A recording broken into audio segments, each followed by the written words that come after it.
Muy buenas, queridos escuchantes, ¿cómo estamos? Yo bien. Bueno, un poquito de viento en mi ciudad y me está cortando un poquito a la hora de grabar episodios porque se oye de fondo. Espero que no sea el caso en esta ocasión. Hace un poquito de viento, pero no tanto. Bien, vamos a adentrarnos en el capítulo 8 de este gran libro. Perdón.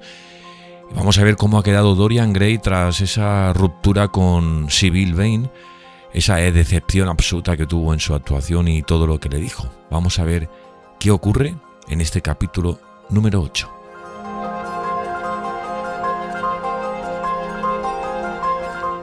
El retrato de Dorian Gray, un libro escrito por Oscar Wilde, narrado por un servidor, Miguel Ibars. Episodio 8. Capítulo 8. Era más de mediodía cuando se despertó. Su ayuda de cámara había entrado varias veces de puntillas en la habitación, preguntándose qué hacía dormir hasta tan tarde a su amo. Dorian tocó finalmente la campanilla, y Víctor apareció sin hacer ruido con una taza de té y un montón de cartas en una bandejita de porcelana de Sèvres. Luego descorrió las cortinas de satén color oliva, con forro azul irisado, que cubrían las 3 altas ventanas de la alcoba. «El señor ha dormido muy bien esta noche», dijo sonriendo. «¿Qué hora es, Víctor?», preguntó Dorian, todavía medio despierto. «La 1:15, señor». «Qué tarde ya». Se sentó en la cama y, después de tomar unos sorbos de té, se ocupó del correo. Una de las cartas era de Lord Henry y la habían traído a mano por la mañana. Dorian vaciló un momento y luego terminó por apartar. Las demás las abrió distraídamente. Contenían la usual colección de tarjetas, invitaciones para cenar, entradas para exposiciones privadas, programas de conciertos con fines benéficos y otras cosas parecidas que llueven todas las mañanas sobre los jóvenes de la buena sociedad durante la temporada. Había también una factura considerable por un juego de utensilios de aseo Luis XV de plata repujada, factura que Dorian no se había atrevido aún a reexpedir a sus tutores, personas extraordinariamente chapadas a la antigua, incapaces de comprender que vivimos en una época en la que ciertas cosas innecesarias son nuestras únicas necesidades. También encontró varias comunicaciones, redactadas en términos muy corteses, de los prestamistas de Jermyn Street, ofreciéndose a adelantarse cualquier cantidad de dinero sin molestas esperas y a unas tasas de interés sumamente razonables. Al cabo de unos 10 minutos, Dorian se levantó y, echándose por los hombros una lujosa bata de lana de cachemira con bordados de seda, entró en el cuarto de baño con suelo de ónice. El agua fresca lo despejó después de las muchas horas de sueño. Parecía haber olvidado lo sucedido el día anterior. Una vaga sensación de haber participado en alguna extraña tragedia se le pasó por la cabeza 1 o 2 veces, pero con la irrealidad de un sueño. En cuanto se hubo vestido, entró en la biblioteca y se sentó a tomar un ligero desayuno francés, servido sobre una mesita redonda, próxima a la ventana abierta. Hacía un día maravilloso. El aire tibio parecía cargado de especias. Una abeja entró por la ventana y zumbó alrededor del cuenco color azul con motivos de dragones que, lleno de rosas amarillas, tenía delante. Dorian se sintió perfectamente feliz. De repente, su mirada se posó sobre el biombo situado delante del retrato y se estremeció. «¿El señor tiene frío?», preguntó el ayuda de cámara colocando una tortilla sobre la mesita. «¿Cierro la ventana?». Dorian negó con un movimiento de cabeza. «No tengo frío», murmuró. ¿Era cierto todo lo que recordaba? ¿Había cambiado de verdad el retrato? ¿O le había hecho ver su imaginación una expresión malvada donde solo había un gesto alegre? Era imposible que un lienzo cambiara. Absurdo. Sería una excelente historia que contarle a Basil algún día. Le haría sonreír. Sin embargo, qué preciso era el recuerdo. Primero en la confusa penumbra y luego en el luminoso amanecer había visto el toque de crueldad en los labios contraídos. Casi temió que llegara el momento en que el criado abandonase la biblioteca. Sabía que cuando se quedara solo tendría que examinar el retrato. Le daba miedo enfrentarse con la certeza, cuando, después de traer el café y los cigarrillos, Víctor se volvió para marcharse, Dorian sintió un absurdo deseo de decirle que se quedara. Mientras la puerta se cerraba tras él, lo llamó. Víctor se detuvo, esperando instrucciones. Dorian se lo quedó mirando unos instantes. No estoy para nadie, dijo, acompañando las palabras con un suspiro. Víctor hizo una inclinación de cabeza y desapareció. Dorian se alzó entonces de la mesa, encendió un cigarrillo y se dejó caer sobre un diván extraordinariamente cómodo situado delante del biombo. El biombo era antiguo, de cuero español dorado, estampado con un dibujo Luis XIV demasiado florido. Dorian lo examinó con curiosidad, preguntándose si habría ocultado ya alguna vez el secreto de una vida. ¿Debía realmente apartarlo después de todo? ¿Por qué no dejarlo donde estaba? ¿De qué servía conocer la verdad? Si resultaba cierto, era terrible. Si no, ¿por qué preocuparse? Pero, ¿y si, por alguna fatalidad o una casualidad aún más terrible, otros ojos hubieran mirado detrás del biombo, comprobando el horrible cambio? ¿Qué haría si se presentara Basil Hallward y pidiese contemplar el cuadro? ¿Era seguro que Basil acabaría por hacer una cosa así? No, tenía que examinar el retrato y hacerlo de inmediato. Cualquier cosa mejor que aquella espantosa duda. Se levantó y cerró las dos puertas con llave. Al menos estaría solo mientras contemplaba la máscara de su vergüenza. Luego apartó el biombo y se vio cara a cara. Era totalmente cierto. El retrato había cambiado. Como después recordaría con frecuencia y siempre con notable asombro, se encontró mirando al retrato con un sentimiento que era casi de curiosidad científica. Que aquel cambio hubiera podido producirse le resultaba increíble y, sin embargo, era un hecho. ¿Existía alguna sutil afinidad entre los átomos químicos que se convertían en forma y color sobre el lienzo y el alma que habitaba en el interior de su cuerpo? ¿Podría ser que lo que el alma pensaba lo hicieran realidad? ¿Que dieran consistencia a lo que él soñaba? ¿O había alguna razón más terrible? Se estremeció, sintió miedo y, volviendo al diván, se tumbó en él, contemplando el retrato sobrecogido de horror. Comprendió, sin embargo, que el cuadro había hecho algo por él. Le había permitido comprender lo injusto, lo cruel que había sido con Sybil Vane. No era demasiado tarde para reparar aquel mal. Aún podía ser su esposa. El amor egoísta e irreal que había sentido daría paso a un sentimiento más elevado. Se transformaría en una pasión más noble y el retrato pintado por Basil Hallward sería su guía para toda la vida. Sería para él lo que la santidad es para algunos, la conciencia para otros y el temor de Dios para todos. Existían narcóticos para el remordimiento, drogas que acallaban el sentido moral y lo hacían dormir. Pero allí delante tenía un símbolo visible de la degradación del pecado, una prueba incontestable de la ruina que los hombres provocan en su alma. Sonaron las 3 de la tarde, las 4, y la media hora dejó oír su doble carillón, pero Dorian Gray no se movió. Trataba de reunir los hilos escarlata de la vida y de tejerlos siguiendo un modelo. Encontrar un camino, perdido como estaba en un laberinto de pasiones desatadas. No sabía qué hacer ni qué pensar. Finalmente, volvió a la mesa y escribió una carta ardiente a la muchacha a la que había amado, implorando su perdón y acusándose de demencia. Llenó cuartilla tras cuartilla con atormentadas palabras de pesar y otras aún más patéticas de dolor. Existe la voluptuosidad del autorreproche. Cuando nos culpamos sentimos que nadie más tiene derecho a hacerlo. Es la confesión, no el sacerdote, lo que nos da la absolución. Cuando Dorian terminó la carta sintió que había sido perdonado. De repente llamaron a la puerta y oyó la voz de Lord Henry en el exterior. «Dorian, amigo mío, he de verte. Déjame entrar ahora mismo. Es inaceptable que te encierres de esta manera». Al principio no contestó, inmovilizado por completo, pero los golpes en la puerta continuaron haciéndose más insistentes. Sí, era mejor dejar entrar a Lord Henry y explicarle la nueva vida que había decidido llevar, reñir con él si era necesario hacerlo, alejarse de él si la separación era inevitable. Poniéndose en pie de un salto, se apresuró a correr el biombo para que ocultara el cuadro y luego procedió a abrir la puerta.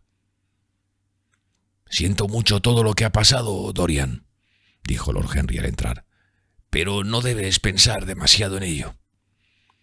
«¿Te refieres a Sybil Vane?», preguntó el joven. «Sí, por supuesto», respondió Lord Henry, dejándose caer en una silla y quitándose lentamente los guantes amarillos.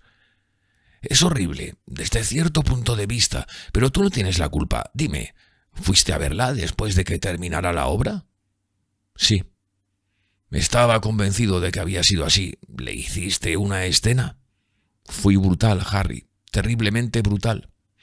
Pero ahora todo está resuelto. No siento lo que ha sucedido. Me ha enseñado a conocerme mejor.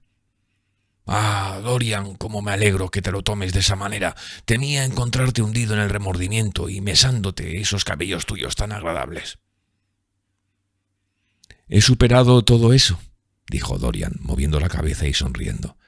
Ahora soy totalmente feliz. Sé lo que es la conciencia, para empezar. No es lo que me dijiste que era. Es lo más divino que hay entre nosotros. No te burles, Harry, no vuelvas a hacerlo. Al menos delante de mí. Quiero ser bueno. No soporto la idea de la fealdad de mi alma. Una encantadora base artística para la ética, Dorian. Te felicito por ello. Pero, ¿cómo te propones empezar? ¿Casándome con Sybil Vane? —¿Casándote con Sybil Vane?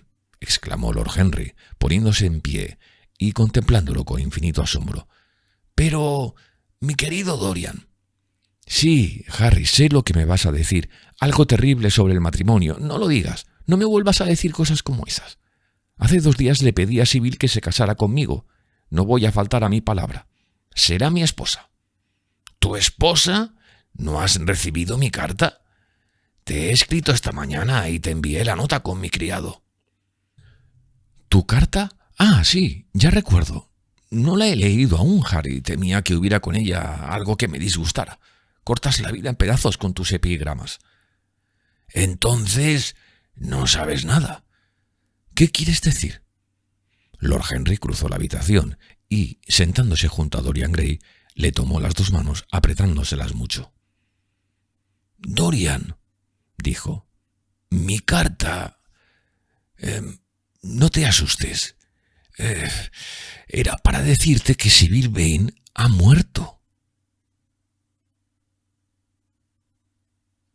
Un grito de dolor escapó de los labios del muchacho, que se puso en pie bruscamente, liberando sus manos de la presión de Lord Henry. ¡Muerta!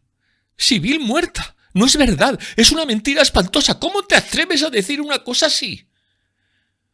Es completamente cierto, Dorian, dijo Lord Henry con gran seriedad. Lo encontrarás en todos los periódicos de la mañana. Te he escrito para pedirte que no recibieras a nadie hasta que yo llegara. Habrá una investigación, por supuesto, pero no debes verte mezclado en ella. En París cosas como esa ponen de moda a un hombre, pero en Londres la gente tiene muchos prejuicios. Aquí es impensable debutar con un escándalo. Eso hay que reservarlo para dar interés a la vejez. Imagino que en el teatro no saben cómo te llamas. Si es así, no hay ningún problema. ¿Te vio alguien dirigirte hacia su camerino? Eso es importante. Dorian tardó unos instantes en contestar. Estaba aturdido por el horror.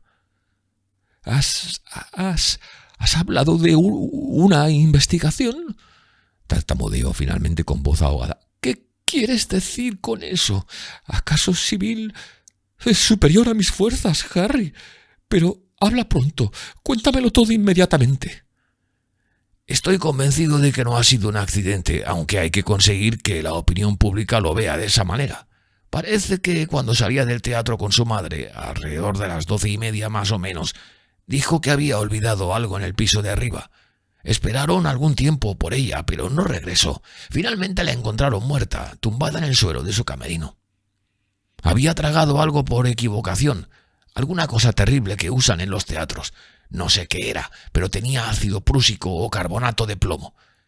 Imagino que era ácido prúsico porque parece haber muerto instantáneamente. —¡Qué cosa tan atroz, Harry! —exclamó el muchacho. Sí, verdaderamente trágica, desde luego, pero tú no debes verte mezclado en ello. He visto en el estándar que tenía 17 años. Yo la hubiera creído aún más joven. Tenía tal aspecto de niña y parecía una actriz con tan poca experiencia. Dorian, no debes permitir que este asunto te altere los nervios. Cenarás conmigo y luego nos pasaremos por la ópera. Esta noche cantará Patty y estará allí todo el mundo. Puedes venir al palco de mi hermana. Irá con unas amigas muy elegantes. —¿De manera que he asesinado a Sybil Vane? —dijo Dorian Gray hablando a medias consigo mismo. —Como si le hubiera cortado el cuello con un cuchillo, pero no por ello las rosas son menos hermosas. ni los pájaros cantan con menos alegría en mi jardín, y esta noche cenaré contigo, y luego iremos a la ópera, y supongo que acabaremos la velada en algún otro sitio. ¡Qué extraordinariamente dramática es la vida! Si todo esto lo hubiera leído en un libro, Harry, creo que me habría hecho llorar. Sin embargo, ahora que ha sucedido de verdad y que me ha sucedido a mí, parece demasiado prodigioso para derramar lágrimas.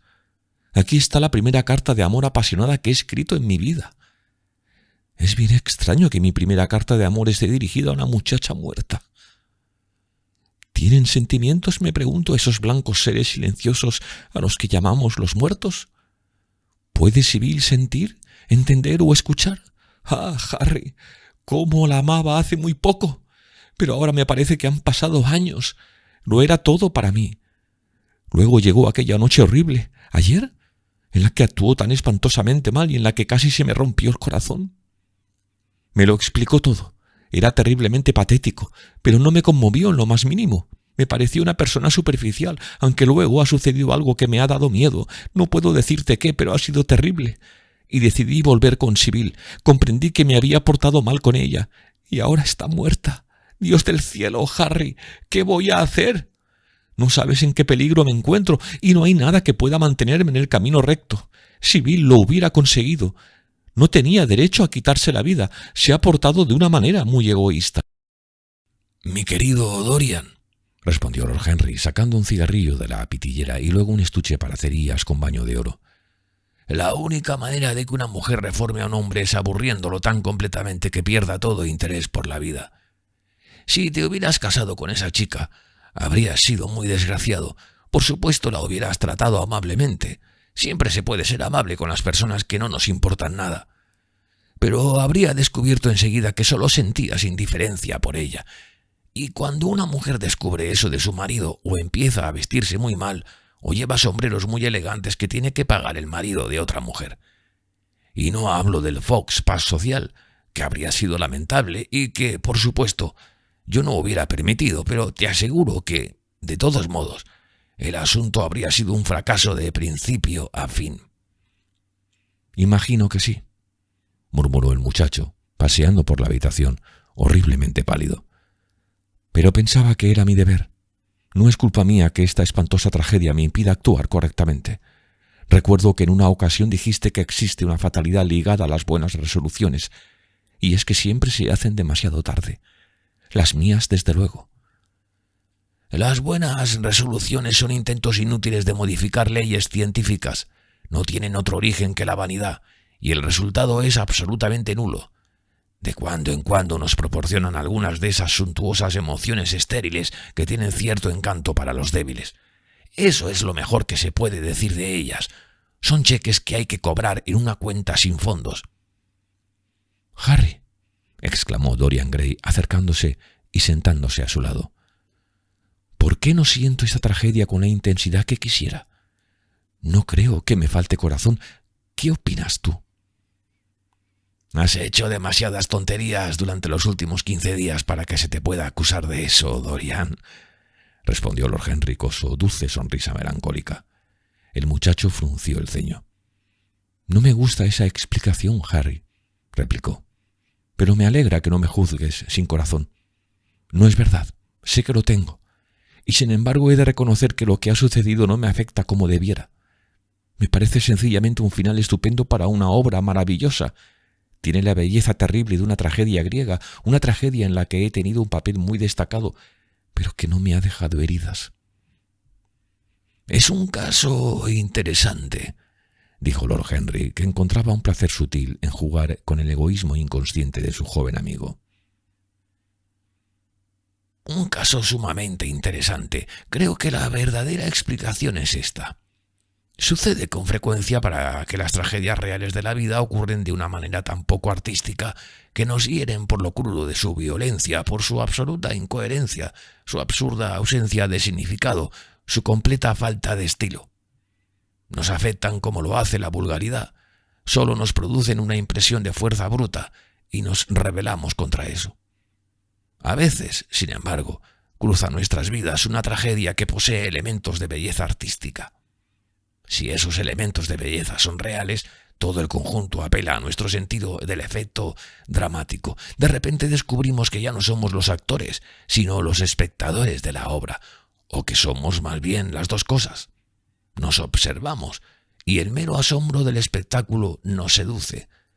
En el caso presente, ¿qué es lo que ha sucedido en realidad? Alguien se ha matado por amor tuyo.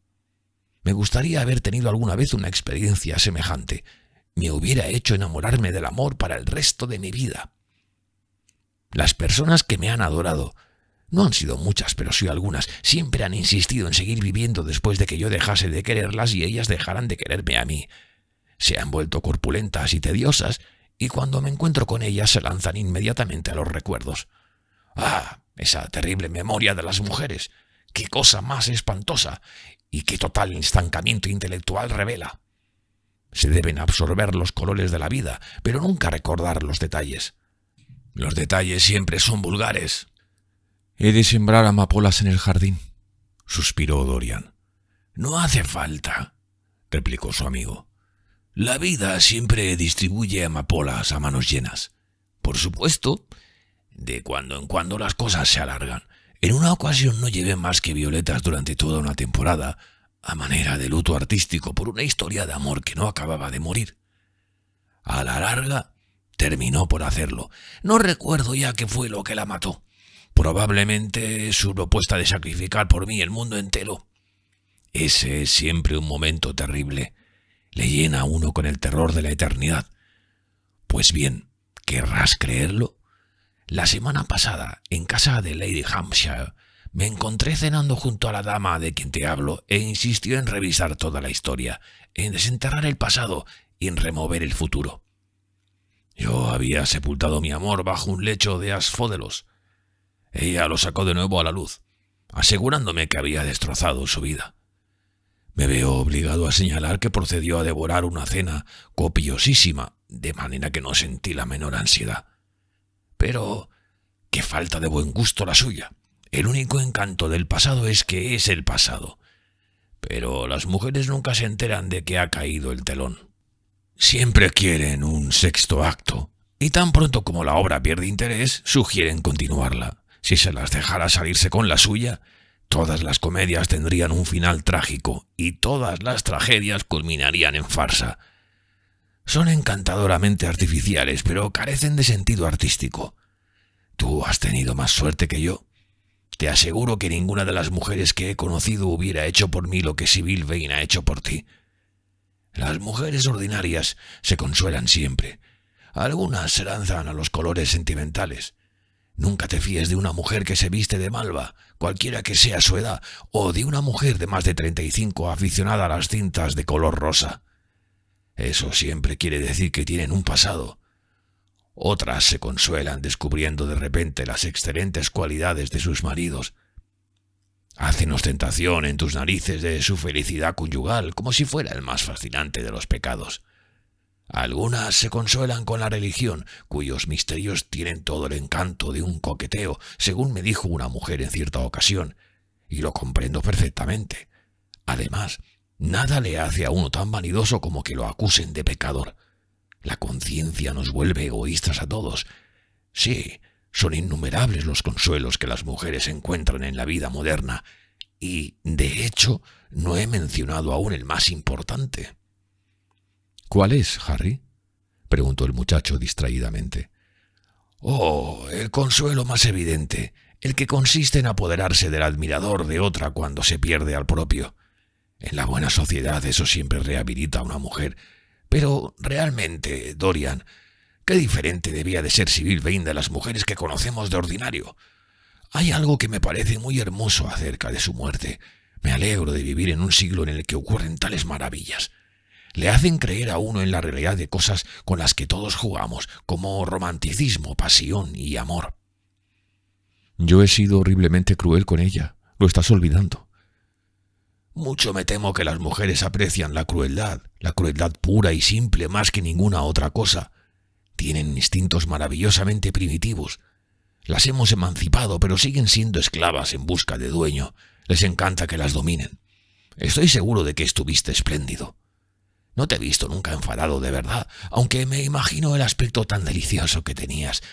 Y, después de todo, anteayer me dijiste algo que me pareció entonces puramente caprichoso, pero que ahora considero absolutamente cierto y que encierra la clave de todo lo sucedido. ¿Qué fue eso, Harry? Me dijiste que para ti Sibyl Vane representaba todas las heroínas novelescas, que una noche era Desdémona y otra Julieta, que si moría como Julieta, volvía a la vida como Imogen. «Nunca resucitarás ya», murmuró el muchacho, escondiendo la cara entre las manos. No, nunca más.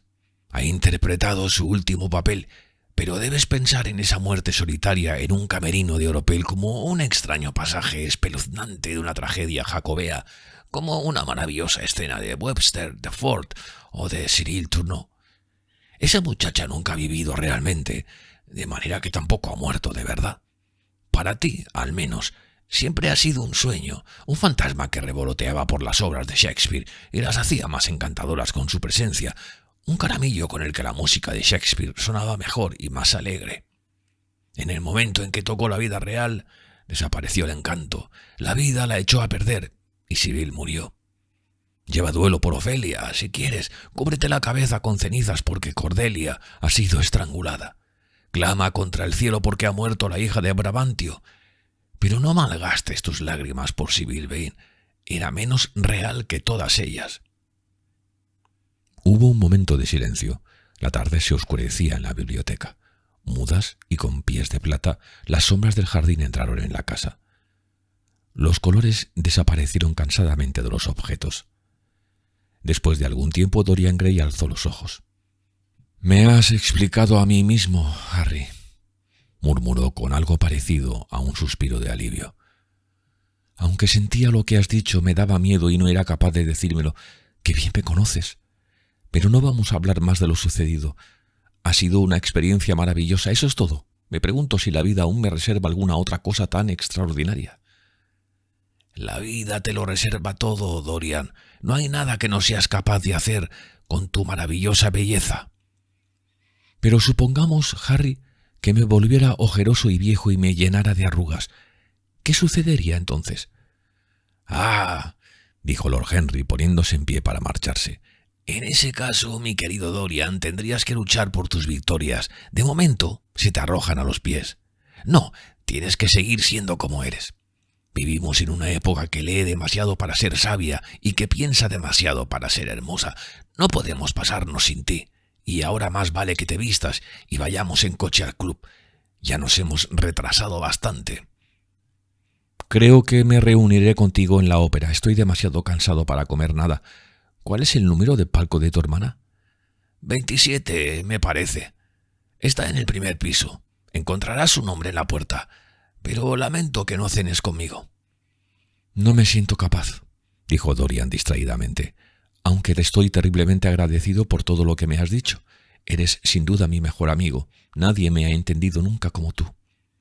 Solo estamos al comienzo de nuestra amistad, respondió Lord Henry estrechándole la mano. Hasta luego. Te veré antes de las 9:30, espero. No te olvides de que canta la Patty. Cuando se cerró la puerta de la biblioteca, Dorian Gray tocó la campanilla y pocos minutos después apareció Víctor con las lámparas y bajó los estores. Dorian esperó con impaciencia que se fuera. Tuvo la impresión de que tardaba un tiempo infinito en cada gesto. Tan pronto como se hubo marchado, corrió hacia el biombo, retirándolo. No se había producido ningún nuevo cambio. El retrato había recibido antes que él la noticia de la muerte de Sibyl. Era consciente de los sucesos de la vida a medida que se producían. La disoluta crueldad que desfiguraba las delicadas líneas de la boca había aparecido, sin duda, en el momento mismo en que la muchacha bebió el veneno, fuera el que fuese. ¿O era indiferente a los resultados? ¿Simplemente se enteraba de lo que sucedía en el interior del alma? No sabría decirlo, pero no perdía la esperanza de que algún día pudiera ver cómo el cambio tenía lugar delante de sus ojos, estremeciéndose al tiempo que lo deseaba. Pobre Sibyl. Qué romántico había sido todo. Cuántas veces había fingido en el escenario la muerte que había terminado por tocarla, llevándosela consigo. ¿Cómo habría interpretado aquella última y terrible escena? ¿Lo habría maldecido mientras moría? No, había muerto de amor por él, y el amor sería su sacramento a partir de entonces. Sibyl lo había expiado todo con el sacrificio de su vida. No pensaría más en lo que le había hecho sufrir en aquella horrible noche en el teatro. Cuando pensara en ella, la vería como una maravillosa figura trágica enviada al escenario del mundo para mostrar la suprema realidad del amor. ¿Una maravillosa figura trágica? Los ojos se le llenaron de lágrimas al recordar su aspecto infantil, su atractiva y fantasiosa manera de ser y su tímida gracia palpitante. Apartó apresuradamente aquellos recuerdos y volvió a mirar el cuadro. Comprendió que había llegado de verdad el momento de elegir. ¿O acaso la elección ya estaba hecha? Sí, la vida había decidido por él, la vida y su infinita curiosidad personal sobre la vida. Eterna juventud, pasión infinita, sutiles y secretos placeres, violentas alegrías y pecados aún más violentos. No quería prescindir de nada. El retrato cargaría con el peso de la vergüenza. Eso era todo. Un sentimiento de dolor le invadió al pensar en la profanación que aguardaba al hermoso rostro del retrato. En una ocasión, en adolescente burla de Narciso, había besado, o fingido besar, aquellos labios pintados que ahora le sonreían tan cruelmente. Día tras día había permanecido delante del retrato, maravillándose de su belleza, casi, le parecía a veces, enamorado de él. ¿Cambiaría ahora cada vez que cediera algún capricho? ¿Iba a convertirse en un objeto monstruoso y repugnante que habría de esconderse en una habitación cerrada con llave, lejos de la luz del sol que con tanta frecuencia había convertido en oro deslumbrante la ondulada maravilla de sus cabellos? ¡Qué perspectiva tan terrible! Por un momento pensó en rezar para que cesara la espantosa comunión que existía entre el cuadro y él. El cambio se había producido en respuesta a una plegaria. Quizás en respuesta a otra volviese a quedar inalterable. Y, sin embargo, quien que supiera algo sobre la vida renunciaría al privilegio de permanecer siempre joven, por fantástica que esa posibilidad pudiera ser o por fatídicas que resultaran las consecuencias. Además, ¿estaba realmente en su mano controlarlo? ¿Había sido una oración la causa del cambio? ¿Podía existir quizá alguna razón científica? Si el pensamiento influía sobre un organismo vivo, ¿no cabía también que ejerciera esa influencia sobre cosas muertas e inorgánicas? Más aún, ¿no era posible que, sin pensamientos ni deseos conscientes, cosas externas a nosotros vibraran en unión con nuestros estados de ánimo y pasiones, átomo llamando a átomo en un secreto amor de extraña afinidad? Pero poco importaba la razón. Nunca volvería a tentar con una plegaria a ningún terrible poder. Si el retrato tenía que cambiar, cambiaría. Eso era todo. ¿Qué necesidad había de profundizar más? Porque sería un verdadero placer examinar el retrato. Podría así penetrar hasta en los repliegues más secretos de su alma. El retrato se convertiría en el más mágico de los espejos. De la misma manera que le había descubierto su cuerpo, también le revelaría el alma. Y cuando a ese alma le llegara el invierno, él permanecería aún en donde la primavera tiembla, a punto de convertirse en verano. Cuando la sangre desapareciera de su rostro, para dejar una pálida máscara de yeso con ojos de plomo, él conservaría el atractivo de la adolescencia. Ni un átomo de su belleza se marchitaría nunca. Jamás se debilitaría el ritmo de su vida. Como los dioses de los griegos, sería siempre fuerte, veloz y alegre. ¿Qué importaba lo que le sucediera a la imagen coloreada del lienzo? Él estaría a salvo. Eso era lo único que importaba. Volvió a colocar el biombo en su posición anterior, delante del retrato, sonriendo al hacerlo, y entró en el dormitorio, donde ya le esperaba su ayuda de cámara. Una hora después se encontraba en la ópera, y Lord Henry se inclinaba sobre su silla.